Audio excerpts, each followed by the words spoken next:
Hey everybody, this is Kevin Carafa again, and right now what I want to show you is how to make a fake, quote-unquote, room mic track for your drums when you didn't have real room mics put up in the first place.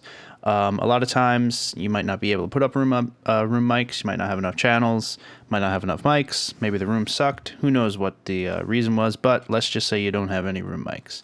So you've got just your direct mics. This is just a simple drum loop from a session. Some good, big, like Led Zeppelin sounding drums almost, but I feel like it could use some more roominess, so just let you hear this dry.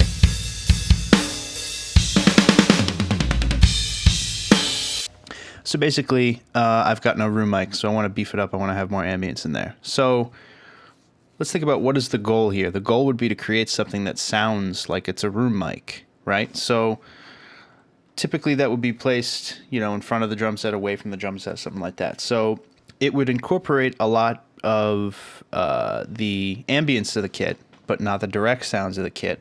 But it would still have some punchiness and transients in there.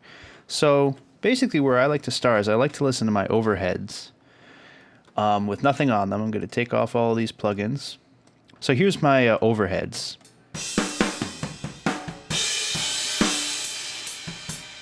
Okay, not a ton of ambience, but it's a good start to a drum sound that just sounds like it's a little bit far away. I'm just going to add some EQ to this. I'm going to make it mono. I'm going to pan these both center. And just want to see what that sounds like when I add a little bit more bass. There we go. It's a good start. Could probably use a tiny bit more punch from the kick and the snare. So I'm going to disable the plugins I have on these. Got some samples, compressors, EQs, bunch of stuff, but I just want to stick with what's raw. So I'm going to start with these down, bring up the kick. Back it off.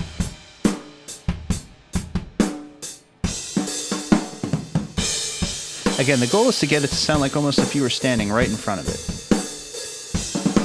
Let's add some snare.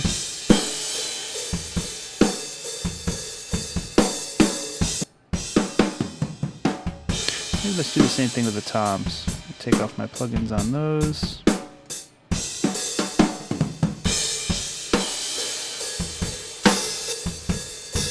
Bring them back. Okay. I'm going to pan this out a little bit because maybe the goal is to make it sound like a pair of room mics. A little less kick.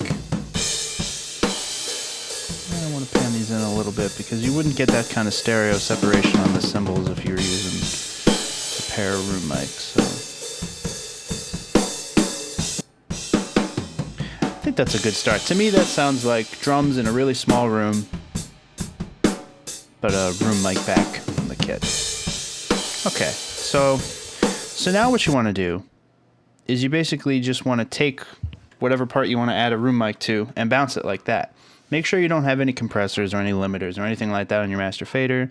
I would even recommend, if you have a drum bus, turn off the stuff on the drum bus too. We're really just looking to get a very raw sounding track here.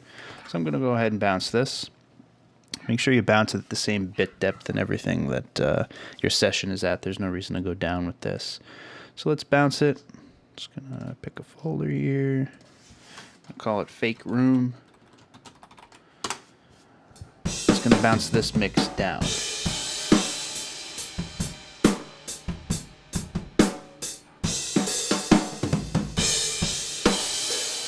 I recommend you take a listen to any room tracks on drums you can get your hands on. That's a good way to be able to create a fake quote-unquote room track, is to know what a room sounds like. Even if it's a bad room, just know what a room mic close to the drum sounds like. That's a good starting point.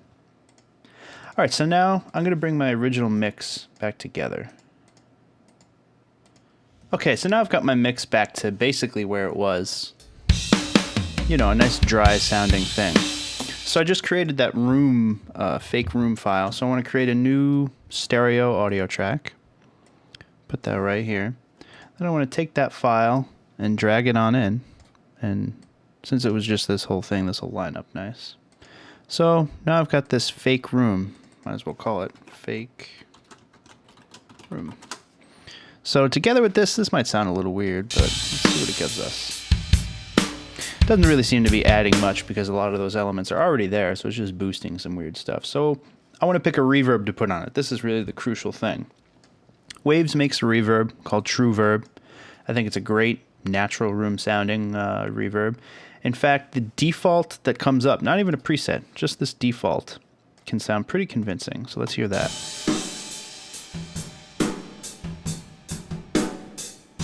Not bad. A little more EQ on this track. I want to boost up some of that ambience from the kick.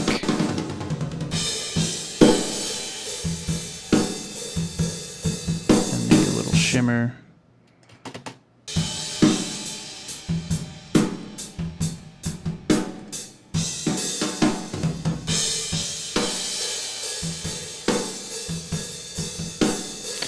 Okay, so that's starting to sound good, but you know what? We don't need any of the direct sound in there. We already got the direct sound from these other guys, right? So the only things we really need are the reverb and perhaps the early reflections, if that's a control. So let's listen again. Starting to sound somewhat like a real room. I think the decay time's maybe a little too long. Well, not that short.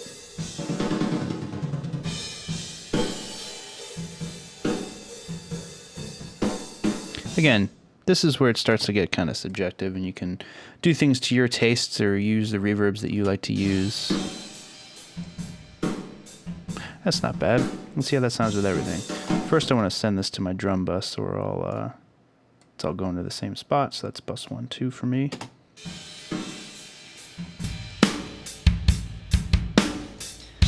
Make this a little bit more narrow. Boost up what we got going here. There you go. So here's, okay, so that sounds pretty big and not really that synthetic or fake to me. So here's the before. And here's the after.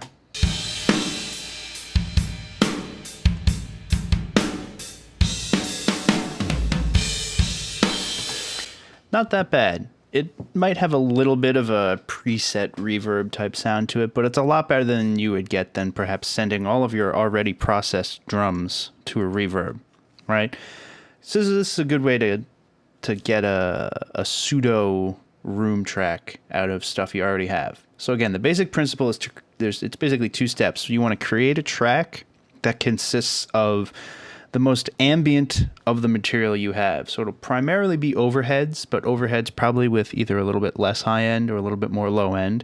And then maybe mix in some of the raw kick, snare, and toms and stuff to add a little bit more punch. But the key is not to go overboard with that. You don't want to make it sound like you're right on the drum. You want to make it sound like you're standing maybe 4 or 5 feet right in front of the drum set. And the second part is to send that to a reverb. And then set that reverb to whatever ends up making it sound realistic. I just picked this because I know it's a good go-to to get a start on a good room sound, but any reverb could work, and perhaps some things might work better than others. So that's the basic principle. All right, again, subscribe if you're interested in other things that I might be putting up. I'm going to be putting up a lot of other stuff soon. You have any comments or critiques or suggestions or anything you want me to talk about, feel free to leave that in the comments section. And that's about it for this. Take care.